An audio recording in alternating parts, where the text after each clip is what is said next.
Ukrajinské hlavné mesto sa z utorka na stredu opäť ocitlo pod paľbou, ktorá za sebou zanechala desiatky mŕtvych a zranených. Počas masívneho ruského útoku následne vypukli rozsiahle požiare, po ktorých nasledovalo aj zrútenie častí zasiahnutých budov. Záchranári v súčasnosti ešte prehľadávajú trosky.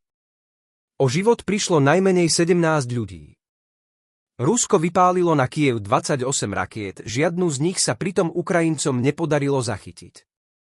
Podľa ukrajinského prezidenta Volodymyra Zelenského mohla životy mnohých zachrániť práve pomoc spojencov Ukrajiny.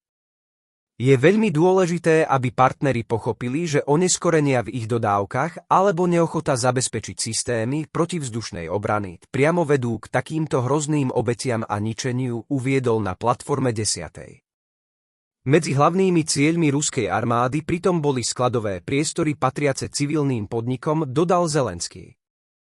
Moskva tak využila oslabenú protivzdušnú obranu Kyjeva. Ruský úder je pritom súčasťou širšej eskalácie na logistickú infraštruktúru. Kremeľ totiž s veľkou pravdepodobnosťou reaguje na ničenie skladov ruskej spoločnosti Wildberries, ktorá v dôsledku ukrajinských útokov v posledných týždňoch prišla o takmer štvrtinu skladovej kapacity. Stredajší útok patril k najrozsiahlejším v poslednom období. Rusko podľa ukrajinskej armády odpálilo 24 balistických rakiet a 4 hypersonické, ako aj 115 dronov. Novinári z denníka The Kyiv Independent na mieste už krátko po 20 minút miestneho času počuli hlasné výbuchy, ktoré hlavným mestom otriasali ešte ďalšiu hodinu. Ukrajinská armáda zase o 1 hodina 9 minút vydala varovanie pred dronmi. Rakety zasiahli mesto v priebehu niekoľkých minút, čo znamená, že civilisti mali iba málo času na hľadanie úkrytu, pripomína denník The New York Times. Ukrajinské úrady hlásia škody na minimálne 7 miestach v Kyjeve vrátane okresov Holosivský, Obolonský a Sviatošinský. K výbuchom však došlo tiež v okresoch Brovary, Buča a Fastiv. Najväčšie požiare boli hlásené v Kvitneve, Peremohe, Čajkách a Sofijskej Boščajivke. Zničený bol aj najväčší ukrajinský sklad internetového obchodu Rozetka.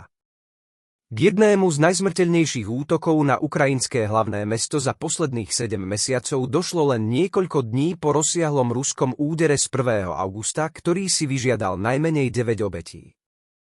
Celkovo išlo o tretí veľký útok na hlavné mesto za týždeň. To podľa CNN ukazuje, že nebezpečenstvo pre civilistov sa už dávno nekončí v blízkosti frontovej línie.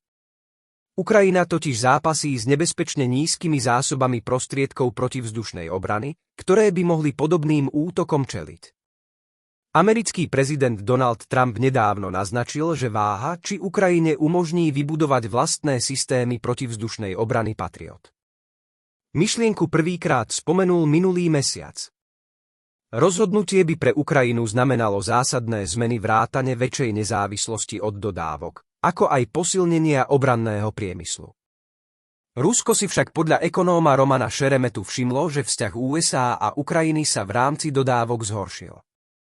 Jeho cieľom je poškodiť ukrajinskú ekonomiku a spôsobiť nedostatok výroby v celej krajine.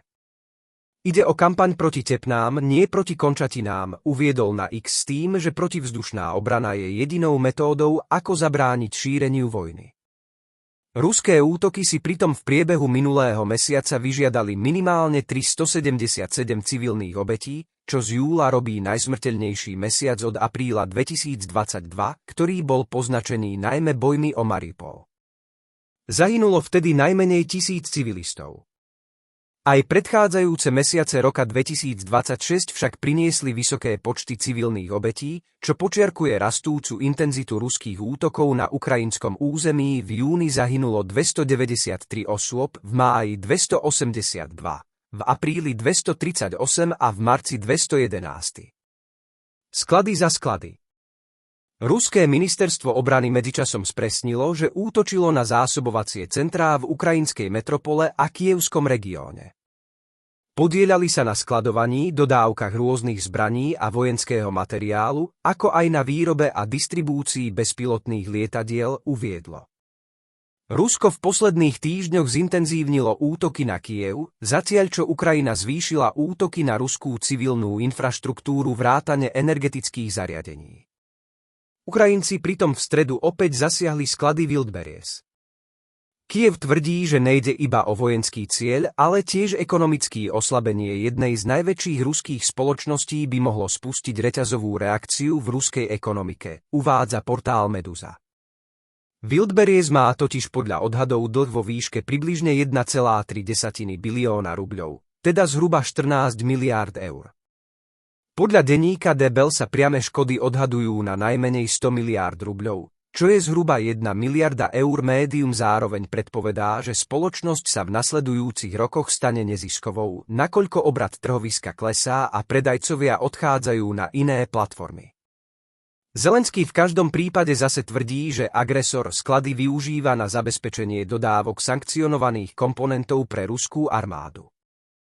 Poprosím o like na video a nezabudnite aj dať odber kanálu Politický archív.